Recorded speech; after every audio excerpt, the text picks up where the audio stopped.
हमारे चैनल में आपका स्वागत है। हम लोग आगे चलते हैं।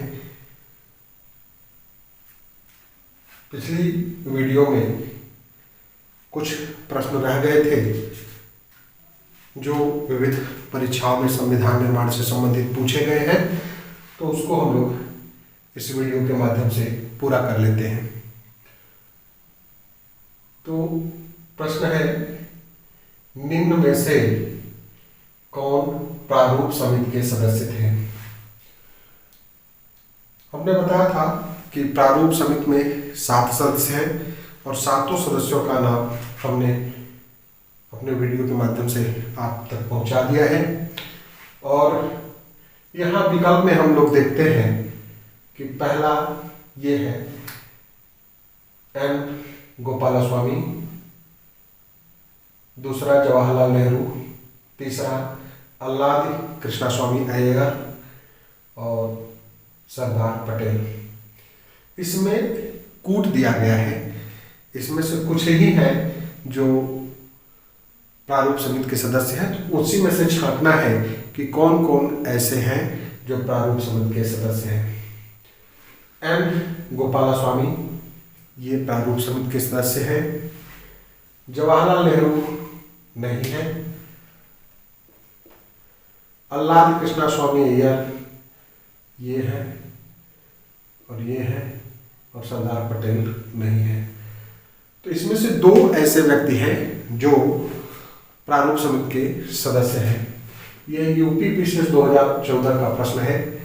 अब नीचे कूट दिया गया है 1, 2, 4। 1 गोपालास्वामी अय्यर तो है, 2 जवाहरलाल नेहरू है, इसका मतलब यह कूट क्या हुआ? गलत हुआ।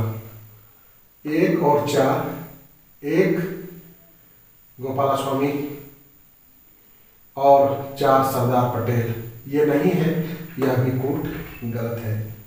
सी 1 एन गोपालास्वामी और 3 अल्लादी कृष्णास्वामी अय्यर, इसका मतलब यह विकल्प सही है। कौन सा? ये वाला, सी वाला। अगला प्रश्न है, संविधान सभा ने अंबेडकर की अध्यक्षता में प्रारूप समिति का गठन कब किया था? अर्थात वह तिथि बतानी है जिस तिथि को प्रारूप समिति का गठन हुआ था। 13 दिसंबर 1946 इस तिथि को भारतीय संविधान सभा में पंडित जवाहरलाल नेहरू द्वारा उद्देश्य प्रस्ताव पेश किया गया था। 22 जनवरी 1947 इस तिथि को उद्देश्य प्रस्ताव को संविधान सभा द्वारा पास कर दिया गया था। 3 जून 1947 यह माउंटबेटन योजना से संबंधित तिथि है। 29 अगस्त 1947 इसी तिथि को भारतीय संविधान सभा के प्रारूप समिति का गठन हुआ था। अगला प्रश्न है, भारतीय संविधान सभा के निर्माण के समय संवैधानिक सलाहकार कौन थे? हमने आपको बताया था कि इसमें विकल्प है doctor B R Ambedkar, doctor Rajendra Prasad, V N. Rao, K M. Munshi. हमने आपको बताया था कि वी.एन. राव को संविधान सभा द्वारा संवैधानिक सलाहकार के रूप में स्वीकार किया गया था। तो इस तरह से भारतीय निर्माण के समय संवैधानिक सलाहकार वी.एन. राव थे। भारतीय संविधान का प्रथम प्रारूप तैयार किया गया था। यह आपको हर किताबों में देखने को नहीं मिलेगा, तो यह प्रश्न बड़ा महत्वपूर्ण है। यूपी लोअर 2009 में यह पूछा गया है। बी आर अम्बेडकर द्वारा, वी.एन. राव द्वारा, के संथानम द्वारा और के.एम. मुंशी द्वारा। हमने आपको बताया है कि संविधान सभा के सचिवालय की जो सलाहकार शाखा थी उसने भारतीय संविधान का पहला प्रारूप तैयार किया था और वह प्रारूप बी.एन. राव की अध्यक्षता में तैयार किया गया था। इसलिए भारतीय संविधान का प्रथम प्रारूप तैयार करने का श्रेय किसको दिया जाता है? BN राव को। ठीक है, आप हमारे वीडियो के माध्यम से इसको देख सकते हैं, विस्तृत जानकारी प्राप्त कर सकते हैं। भारत की संविधान सभा ने राष्ट्रीय ध्वज को सर्वप्रथम कब स्वीकार किया था? जो राष्ट्रीय ध्वज हम लोग फहराते हैं भारतीय संविधान सभा द्वारा, उसको स्वीकार किया गया था कब? 22 जुलाई 1947, 23 जुलाई 1947, 25 जुलाई 1947 और 15 अगस्त 1947। 22 जुलाई 1947 यह तिथि याद रखिएगा। कौन सी? 22 जुलाई 1947 को हमारे देश का जो राष्ट्रीय ध्वज है उसको संविधान सभा द्वारा स्वीकार किया गया था। अगला प्रश्न है, संविधान निर्मात्री परिषद की झंडा समिति के अध्यक्ष कौन थे? इसको भी हमने विशेष रूप से आपको प्रेशर देके बताया है। सी राजगोपालाचारी, डॉक्टर राजेंद्र प्रसाद, JB कृपलानी और डॉक्टर BR अम्बेडकर। तो झंडा समिति का अध्यक्ष जो है डॉक्टर राजेंद्र प्रसाद को बनाया गया था। ये विकल्प में है, इस तरह से इसका उत्तर B होगा। आगे चलते हैं। भारतीय संविधान को संविधान सभा द्वारा अंगीकृत किया गया था। मतलब इसमें कई तरह से प्रश्न पूछा जा सकता है कि भारतीय संविधान सभा द्वारा कब स्वीकार किया गया था, कब अंगीकृत किया गया था, जो है भारतीय संविधान किस तिथि को बना था। ये सारे प्रश्नों का उत्तर यही है जो है हम आपको बताए हैं कि 26 नवंबर 1949 को, क्योंकि 26 नवंबर 1949 को ही संविधान सभा द्वारा अधिनियमित, आत्मार्पित और अंगीकृत किया गया था संविधान को। तो एक प्रश्न यह भी पूछा गया है कि भारतीय संविधान को संविधान सभा द्वारा कब अधिनियमित किया गया है। तो अधिनियमित जब पूछेगा तब भी 26 नवंबर 1949 ही होगा। और आगे प्रस्तावना में हम पढ़ेंगे यह तिथि और सारे प्रश्नों का उत्तर उसी में आपको मिल जाएगा, और पहले हम पढ़ भी चुके हैं। भारतीय संविधान कब लागू हुआ था? यह प्रश्न जो है था कब अंगीकृत किया गया, BPSC 1990 में पूछा गया। आगे भी बहुत बार पूछा गया है कब लागू हुआ था। यह तो बहुत ही चर्चित प्रश्न है। हम हर साल उस तिथि को गणतंत्र दिवस के रूप में मनाते हैं। उसी दिन हमारा जो देश है पूर्ण रूप से गणतंत्रात्मक स्वरूप धारण कर लिया था। तो इस तरह से 26 नवंबर 1949 को वह संविधान बन के तैयार हुआ था और उसको 26 जनवरी 1950 को लागू किया गया था।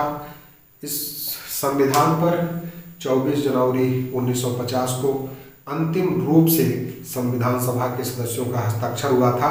ये कई प्रश्न हैं जिनका उत्तर है और इस प्रश्न का उत्तर 26 जनवरी 1950 है, अर्थात ए विकल्प सही होगा। भारतीय संविधान को अपनाया गया था। अब देखिए, भारतीय संविधान को अपनाया गया था, अंगीकृत किया गया था। अब किसने अपनाया था? ठीक है, तो प्रस्तावना जब हम पढ़ेंगे तो हम भारत के लोग, और लास्ट में 26 नवंबर 1949 को अंगीकृत, अधिनियमित और आत्मार्पित करते हैं। तो हम भारत के लोग, बहरहाल वह तो हमारे देश की संपूर्ण जनता द्वारा स्वीकार किया गया था और उस जनता द्वारा ही अप्रत्यक्ष रूप से संविधान सभा का गठन किया गया था। भारतीय जनता के द्वारा ही जो प्रांतीय विधानसभा के चुनाव हुए थे उसके सदस्यों द्वारा संविधान सभा का गठन हुआ था। इसलिए भारत की जनता का अप्रत्यक्ष रूप से संविधान सभा में प्रतिनिधित्व था। तो इसलिए जो है इसका आंसर देखिए, पूछा है विकल्प में, संवैधानिक सभा द्वारा, ब्रिटिश संसद द्वारा, गवर्नर जनरल द्वारा, भारतीय संसद द्वारा। भारतीय संसद का तो निर्माण ही नहीं हुआ था, यही विधायी कार्य, वहीं संविधान सभा विधायी कार्य कर रही थी। ब्रिटिश संसद से हम लोग मुक्त हो चुके थे जो, और गवर्नर जनरल जब 15 अगस्त 1947 को भारत स्वतंत्र हो गया तो उस समय संविधान पूर्ण रूप से संपन्न हो गई और भारत के समस्त संवैधानिक मामलों में निर्णय लेने का अधिकार भारतीय संविधान सभा को प्राप्त हो गया था। इस तरह से हमारे देश के संविधान को भारतीय संवैधानिक सभा द्वारा स्वीकार किया गया था, अपनाया गया था। उत्तर ए सही होगा। किस वर्ष जन गण मन को भारत के राष्ट्रगान के रूप में अपनाया गया था? इस प्रश्न को भी हमने बताया है कि संविधान सभा के कुछ अन्य कार्य भी थे जिसमें हमने आपको राष्ट्रध्वज को अपनाया और राष्ट्रमंडल की सदस्यता जो भारत ने मई 1949 में प्राप्त की थी तो उसको प्रमाणित किया था। 24 जनवरी 1950 को राष्ट्रगान एवं राष्ट्रगीत को स्वीकार किया था। तो राष्ट्रगान को कब स्वीकार किया था? 24 जनवरी 1950 को। विकल्प में है, उत्तर सी सही होगा। किसने कहा था कि संविधान सभा कांग्रेस थी और कांग्रेस भारत था? यह प्रश्न भी हमारे भारतीय संविधान के निर्माण का जो चौथा पार्ट है उसमें हमने संविधान सभा की आलोचना में एक टॉपिक बताया है, कांग्रेस का प्रभुत्व। उसमें यह कहा गया कि भारतीय संविधान सभा में अन्य वर्गों का प्रतिनिधित्व नहीं हो पाया था, उसमें ज़्यादा से ज़्यादा कांग्रेसियों का प्रतिनिधित्व था। इसलिए ग्रेनविल ऑस्टिन द्वारा यह टिप्पणी की गई थी कि संविधान सभा कांग्रेस थी और कांग्रेस भारत था। इस तरह से विकल्प में ऑस्टिन है और आज ये उत्तर सही होगा। इस तरह से हम लोगों ने इस चैनल के माध्यम से जो प्रश्न संविधान निर्माण से संबंधित पूछे गए हैं उसका व्याख्यात्मक हल देखा